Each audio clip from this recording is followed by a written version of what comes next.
This type of code is really common in a React app, where you're filtering and mapping over an array of objects to create components. So in this video, I'm going to show you how to render a list of components given an array of objects.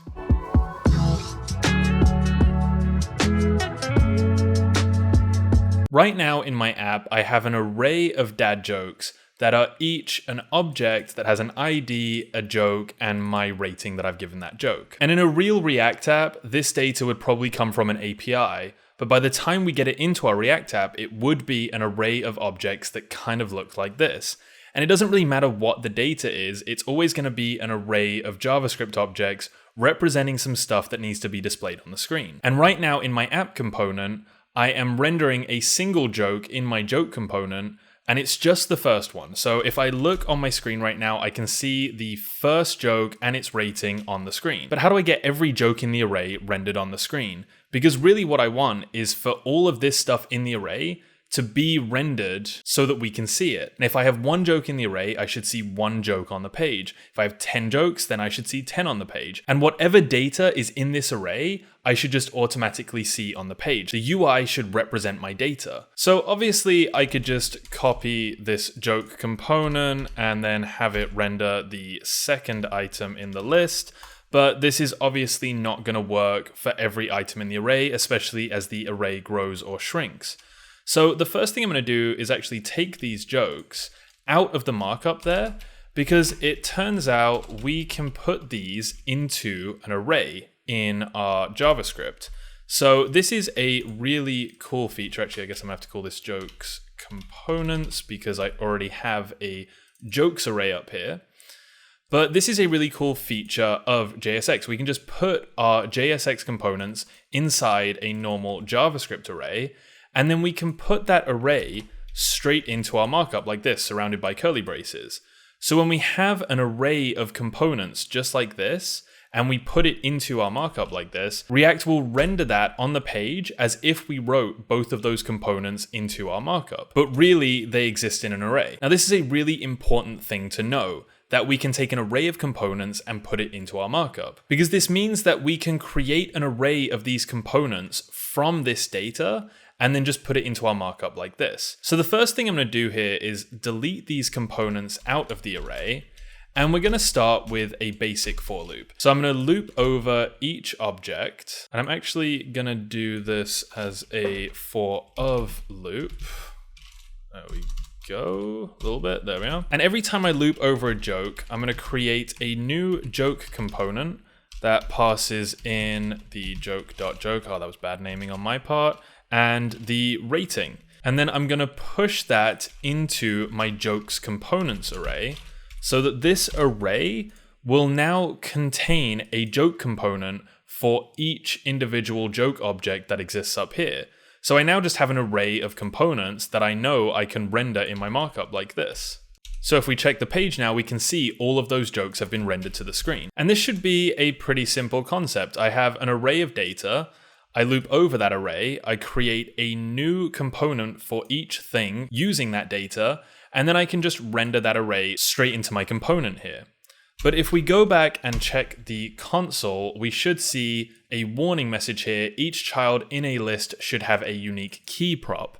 And that is React telling us that we need each of these joke components in here to have a key prop that is unique. So we need key equals something unique. And that's because React needs to be able to determine the difference between each of these things in the array. Most of the time when we have a list of things, they will have some sort of unique identifier. So right here, I've given each of them an arbitrary ID. If they're coming from a database, they'll always have an ID. So I can just say the key is joke.id. But sometimes you'll render a list of things and you won't have a unique identifier for each thing.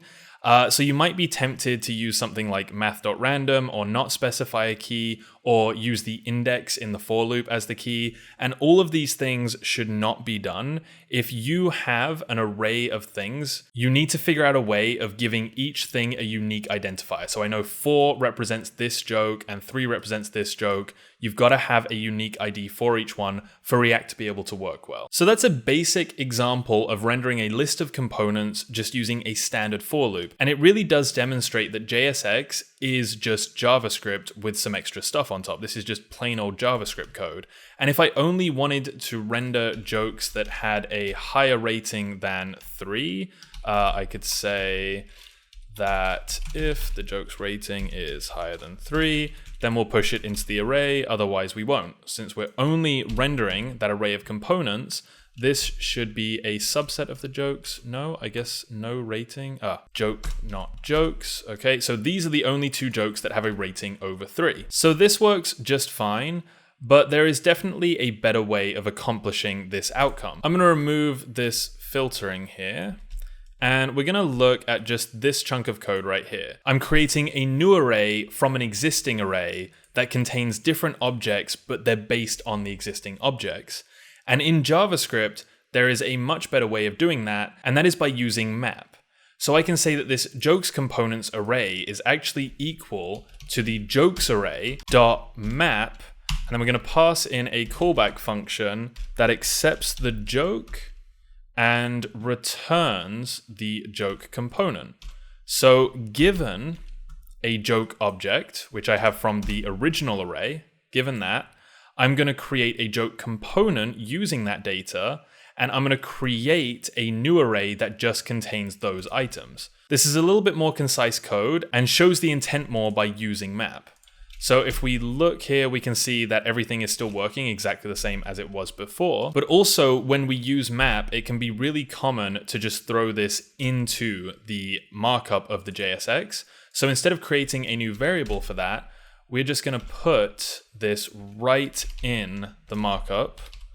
So we get our data array, the jokes, map over that and create a new component for each object in that array. So right now I have 4 different objects, but if I had 100 objects or 1 object or 0 objects even, this code would still work and it would still create a new component for each object in that array. And if I only wanted to display jokes that had a higher rating than 3, I'd just chain a filter on here.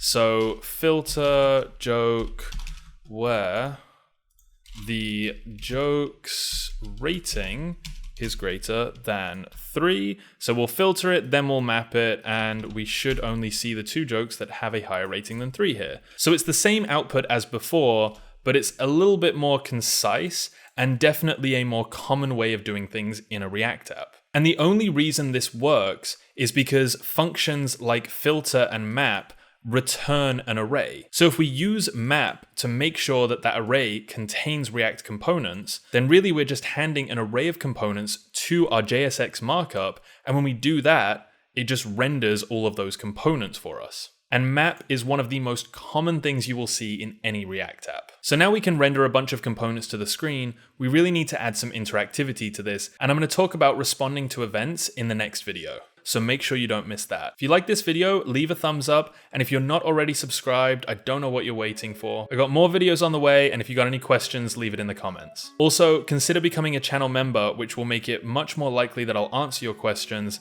and it helps me make more videos like this one.